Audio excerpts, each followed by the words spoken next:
Hey, going over what happens when you start throwing some C values into your quadratics. Okay, the C value is basically the y-intercept. Now, with a basic ax squared plus c, it's kind of going to move the vertex up or down. So if you have a positive C value, it's going to move the vertex up, which is also your y-intercept.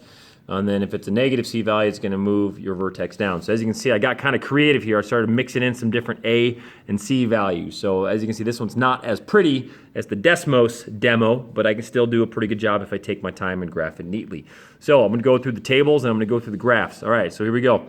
Here's the first table of x squared minus 2. All I really did, since x squared is that parent function, all I did is I took my parent y values, the home base numbers, and I just subtracted 2.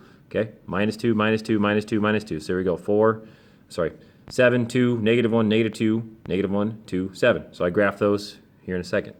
The next one, negative x squared plus 2.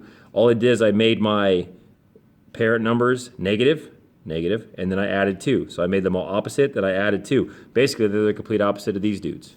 All right. Then I chopped them in half and subtracted 3. So if I go halvesies, minus 3, here's where these y values come from. Again, you might want to push pause. If you want to keep track of all these coordinate points, please push pause and copy them. I don't expect you to write as fast as I'm reading them. So push pause if you write them all down. Wouldn't be a bad idea if you push pause and write them all down first, then go over the explanation. Whatever works for you. Again, these are home base. These are the parent numbers. Half them and then subtract 3. Here, pretty complicated. Here's the home ones. Negative half them and then add 3. Again, it's kind of the opposite. It's kind of a neat little pattern. When you do the opposite items here, okay, so you half and negative half, minus 3 plus 3, when you do the complete opposite things with multiplication and addition and subtraction, you just get completely opposite y values. Kind of a neat little pattern there. All right, anyway, so here's the graph. So the black line is basically x squared minus 2. So it's the parent function, just minus 2. The normal x squared would be right around here. All I did is I just moved it down 2. Okay, again, Desmos shows you a better picture of this. The other positive A value was the half squared minus 3. That's the blue line. So as you can see here, here's my positive ones. They're both positive. They're both opening up. This one just happens to open up and be going down 2, starts at minus 2. This one is half as powerful, so it's a little wider. See, the blue line's wider, and it starts at minus 3. So there's minus 2, there's minus 3, going up, and then going up and a little bit wider. Now the purple and red line are pretty cool. They're basically the complete flip-flops. Okay, so the red line, as you can see here, is x squared plus 2.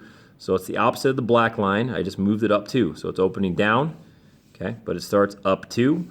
And the purple line is a little wider since half is smaller than 1. It's negative, so it's going down. So negative, half, oops, I forgot the x squared in there. Oopsies, there it is, going too fast. So there's your negative half x squared plus 3, starts 3 higher. So as you can see, when you do all those goofy things, you make yourself a little Under Armour symbol. Okay, that's it. So a couple of crazy numbers thrown in the mix. Positives, slide them down, have them open up.